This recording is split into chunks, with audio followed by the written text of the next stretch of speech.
warahmatullahi wabarakatuh. Halo teman-teman, perkenalkan nama saya Wilda Ahmad Baso. Saya dari Fakultas Ekonomi dan Bisnis, Program Studi Akuntansi dengan NPM 0227241143.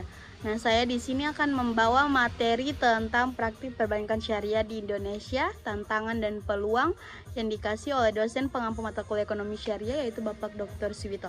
Nah, tak perlu lama-lama lagi, kita akan masuk ke penjelasannya. Praktik perbankan syariah di Indonesia. Yang pertama ada pengertian perbankan syariah. Perbankan syariah adalah lembaga keuangan yang menjalankan kegiatan usahanya berdasarkan prinsip-prinsip syariah Islam, yaitu aturan yang bersumber dari Al-Quran dan hadis. Berbeda dengan bank konvensional yang berorientasi pada bunga atau disebut sebagai riba. Perbankan syariah berfokus pada bagi hasil, keadilan, transparansi, dan aktivitas ekonomi yang halal. Bank syariah berperan ganda. Di sini ada dua, sebagai intermediary institution atau penghimpunan dan penyalur dana, dan sebagai agent of development atau disebut sebagai penggerak ekonomi yang berkeadilan dan etnis. Dua, ada dasar hukum dan regulasi. Praktik perbankan syariah di Indonesia memiliki dasar hukum yang kuat antara lain. 1. Undang-Undang Nomor 21 Tahun 2008 tentang Perbankan Syariah menjadi pihak utama operasional pengawasan dan produk bank syariah. Dan yang kedua ada Undang-Undang Nomor 7 Tahun 1992, Undang-Undang Nomor 10 Tahun 1998 mengakui sistem perbankan ganda, dual banking system, yaitu konvensional dan syariah berjalan berdampingan. Dan yang ketiga ada Fatwa Dewan Syariah Nasional Majelis Ulama Indonesia tersebut sebagai DSN MUI, menentukan keahlian akad, produk dan kegiatan bank syariah. Dan yang keempat ada Peraturan Otoritas Jasa Keuangan tersebut sebagai POJK dan Bank Indonesia BI, mengatur teknis operasional, manajemen risiko dan kebijakan moneter syariah. Dan sini ada yang ketiga, prinsip-prinsip perbankan syariah. Prinsip utama yang menjadi dasar praktik perbankan syariah antara lain. Kita masuk ke larangan. Yang pertama ada larangan riba tersebut sebagai bunga. Segala bentuk tambahan atas pokok pinjaman dianggap riba dan haram. Bank syariah menggunakan sistem bagi hasil bukan bunga tetap. Dan yang kedua ada larangan garar, ketidakpastian dan mesir, judi dan spekulasi. Semua transaksi harus jelas dan transparan, tidak boleh ada unsur spekulasi. Dan yang ketiga ada prinsip bagi hasil atau disebut sebagai profit loss sharing. Keuangan dan kerugian dibagi sesuai kesepakatan antara bank dan nasabah. Dan yang keempat ada prinsip keadilan dan amanah. Setiap transaksi harus saling menguntungkan dan tidak merugikan salah satu pihak. Dan yang kelima ada kegiatan usaha halal. Dana tidak boleh digunakan untuk bisnis yang haram seperti minuman keras, perjudian, pornografi, dan sebagainya.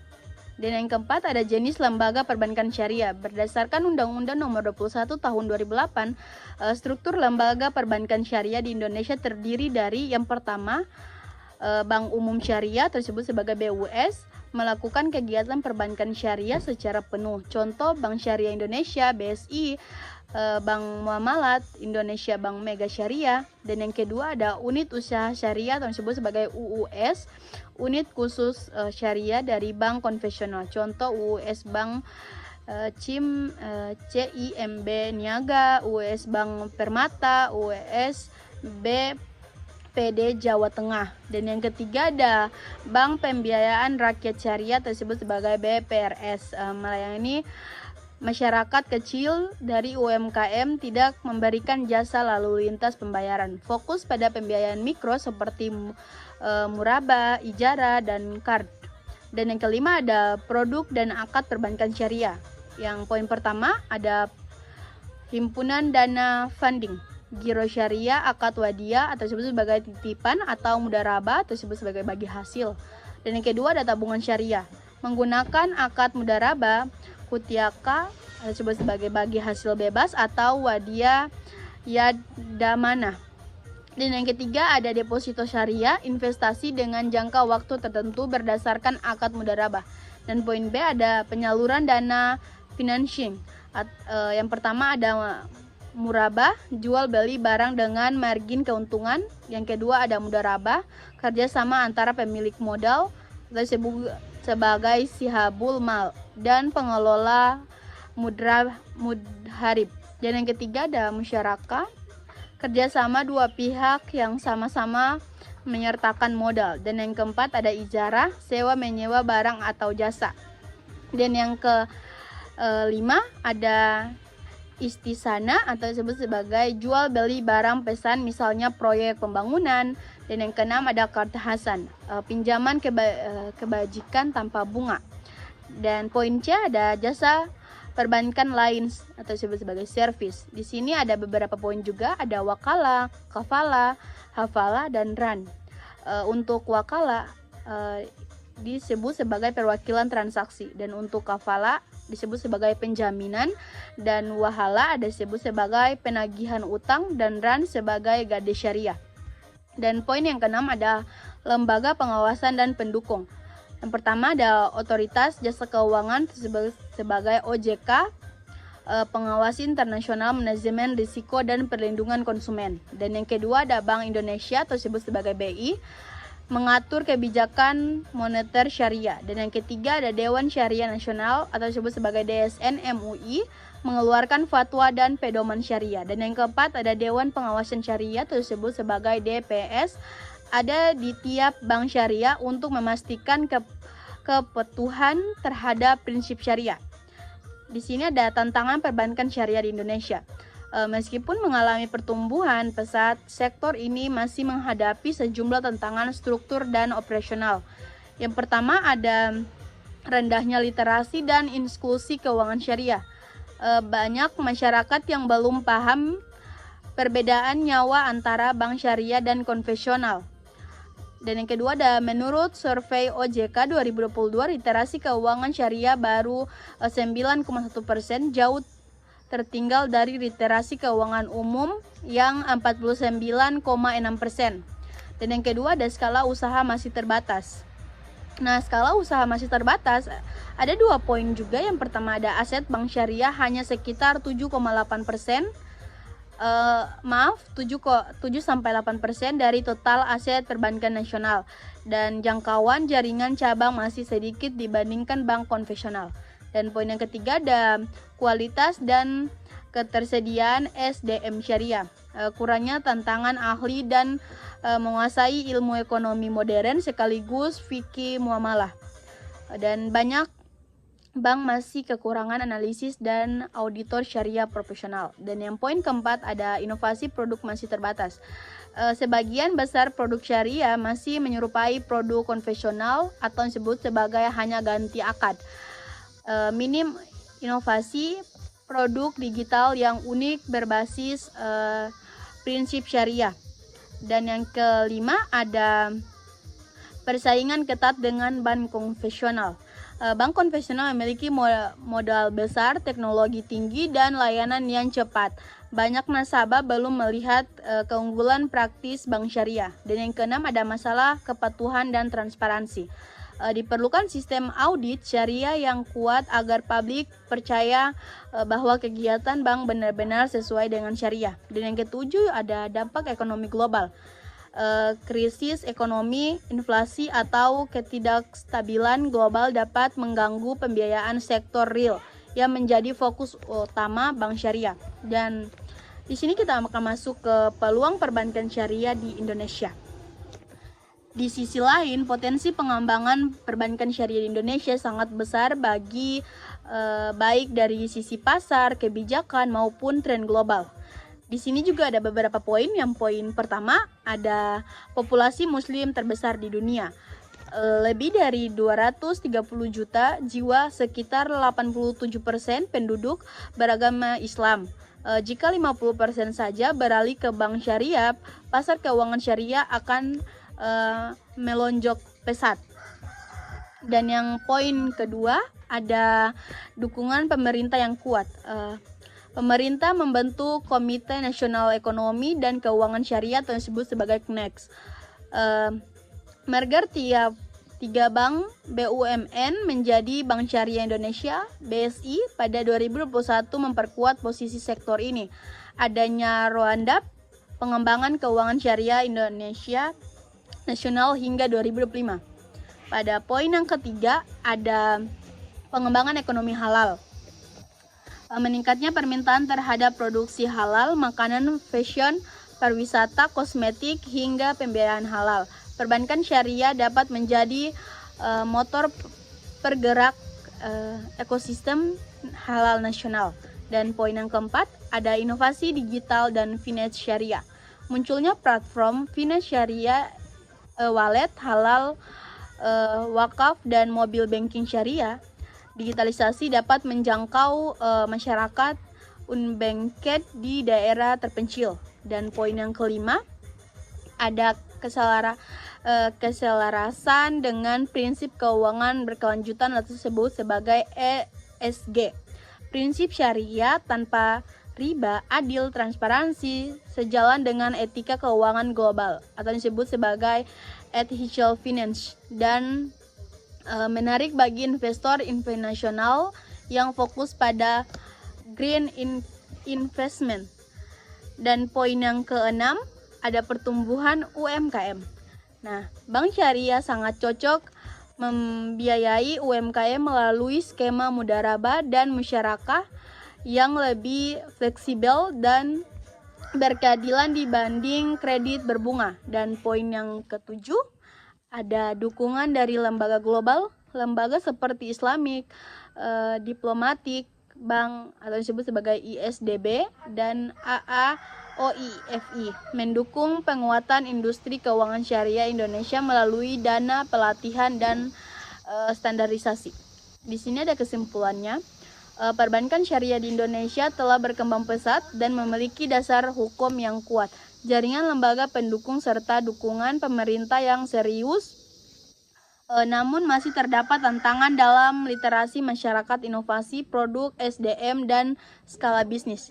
Di sisi lain, peluangnya sangat besar berkat yang pertama ada populasi muslim terbesar di dunia, dan yang kedua ada tren ekonomi halal, yang ketiga ada dukungan digitalisasi, dan yang keempat ada semangat keuangan berkelanjutan global.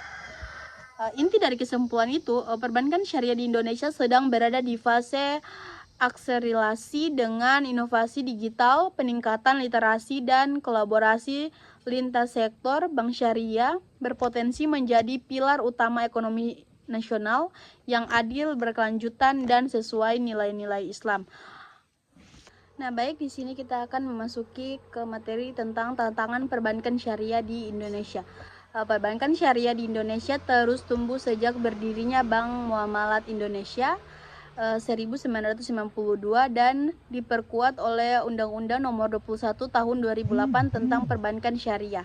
Namun meskipun berkembangnya signifikan, sektor ini masih menghadapi berbagai tantangan besar yang perlu diselesaikan agar dapat bersaing dengan bank konvensional dan menjadi pilar utama ekonomi nasional. Dan nomor satu, ada tantangan internal dari dalam industri. Yang poin A, ada literasi dan inklusi keuangan syariah masih rendah. Banyak masyarakat belum memahami perbedaan antara bank syariah dan bank konvensional. Survei OJK 2022 menunjukkan literasi keuangan umum yang 49,6%, literasi keuangan syariah hanya 9,1%. Akibatnya masyarakat sering menganggap bank syariah sama saja dengan bank konvensional yang hanya diganti istilahnya bunga bagi hasil. Nah, kita masuk ke poin B, ada kualitas dan kuantitas SDM atau disebut sebagai sumber daya manusia masih terbatas. Kurangnya tenaga ahli yang memahami dua aspek sekaligus, ekonomi modern dan fikih muamalah. Banyak pegawai bank syariah berasal dari latar belakang konvensional sehingga pemahaman prinsip syariahnya kurang mendalam. Kebutuhan tinggi akan auditor syariah, analisis pembiayaan halal, dan penasihat syariah profesional. Dan kita akan masuk ke poin C. Ada inovasi produk masih lemah.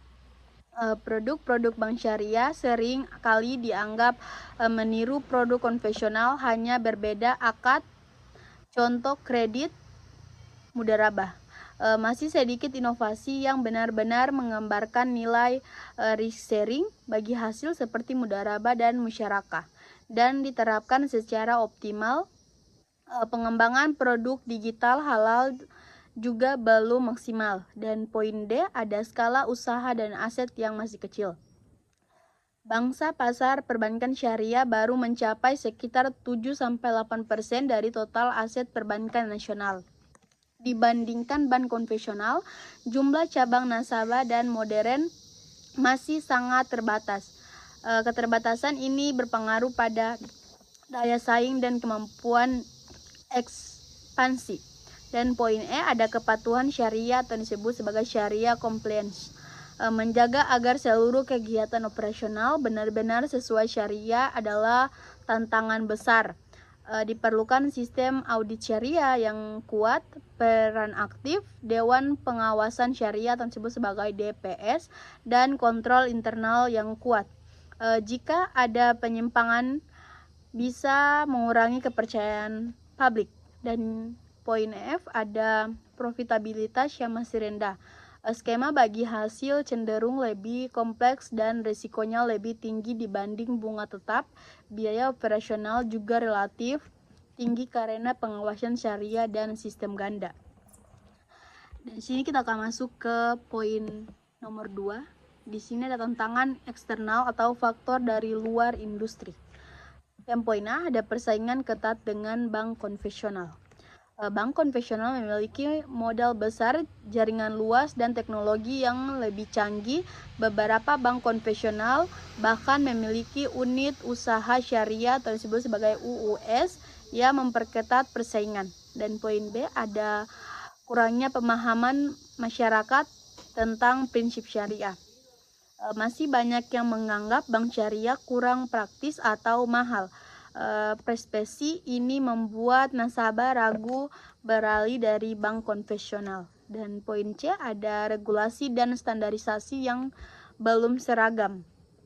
Masih ada beberapa standar antara OJK, DSN MUI, dan lembaga internasional seperti AAOIFI. Akibatnya beberapa produk syariah Indonesia belum diakui atau sulit bersaing di pasar global. Dan poin D, ada keterbatasan infrastruktur dan teknologi. Digital layanan syariah belum merata, terutama di daerah-daerah. Perlu investasi besar untuk membangun ekosistem digital halal yang aman, cepat, dan efisien. Dan poin E, ada keterikatan dengan kondisi ekonomi global. Inflasi harga, komoditi, krisis global, atau inflasi dapat memengaruhi sektor real yang menjadi fokus pembiayaan bank syariah. Misalnya pembayaran UMKM bisa terganggu saat daya beli menurun. Dan poin yang ketiga, ada tantangan struktur dan kelembagaan. Nah, dari tantangan struktur dan kelembagaan juga ada beberapa poin yang penting menurut saya. Di sini ada poin A, poin B, poin C, dan poin D. Fragments lembaga dan kebijakan. Nah, kita masuk ke poin A. Sebelumnya Marger menjadi Bank Syariah Indonesia atau disebut sebagai BSI, industri ini terpecah-pecah dan sulit bersaing secara nasional. Masih ada banyak BPRS kecil dengan modal minim dan efisiensi rendah. Dan poin B, ada kurangnya koordinasi antara lembaga pengatur. Terkadang kebijakan OJK, Bank Indonesia, dan KNEX belum sepenuhnya sinkron. Ini membuat bank syariah sulit memperluas inovasi atau membuka produk baru dengan cepat. Dan poin C, ada keterbatasan data dan riset. Data pasar keuangan syariah belum terintegrasi dengan baik. Dan poin D, akibatnya sulit melakukan analisis pasar, pengawasan risiko, dan perannya strategis berbasis data atau disebut sebagai data driven decision. Dan poin yang keempat, ada tantangan di era digital. Yang poin A, ada transparansi digital yang belum merata. Banyak bank syariah belum memiliki sistem digital banking sekuat bank konvensional. Fitur seperti mobile banking, e-wallet, dan pembayaran online masih terbatas pada beberapa bank besar. Dan poin B ada kolaborasi dengan finance syariah. Masih sedikit kemitraan strategis antara bank syariah dan finance halal. Padahal kolaborasi ini penting untuk menjangkau masyarakat unbanked yang belum memiliki rekening. Dan poin C ada keamanan dan kepatuhan teknologi. Penggunaan teknologi baru AI, blockchain, big data memerlukan adaptasi hukum dan syariah. Harus dipastikan bahwa teknologi ini melanggar prinsip syariah atau privasi nasabah. Dan poin yang kelima ada tantangan sosial dan budaya. Yang A ada mid-hedge masyarakat. Banyak masyarakat masih berorientasi pada keuntungan finansial jangka pendek daripada keberkahan dan prinsip keadilan. Perlu waktu untuk mengubah pola pikir bahwa perbankan syariah bukan sekadar alternatif tetapi sistem ekonomi yang adil dan stabil. Dan poin B ada kurangnya dukungan dari kalangan elit bisnis. Banyak pelaku bisnis besar masih lebih percaya dengan bank konvensional karena dianggap lebih cepat dan fleksibel dalam pembiayaan. Dan poin yang keenam ada tantangan masa depan. Integrasi ekonomi syariah nasional, bagaimana menghubungkan bank syariah dengan industri halal, makanan, pariwisata, fashion, dan lain-lain. Dan poin yang kedua ada penguatan ekosistem digital syariah. Integrasi antara bank syariah, finance, dan ekonomi halal. Dan poin yang ketiga ada peningkatan daya saing global. Indonesia harus mampu bersaing dengan negara-negara seperti Malaysia dan Arab Saudi yang industri keuangan syariahnya sudah maju. Dan yang keempat ada penerapan green dan sustainable finance syariah. Menggabungkan nilai syariah dengan prinsip sosial governance atau yang disebut sebagai ESG agar lebih relevan dengan tren dunia.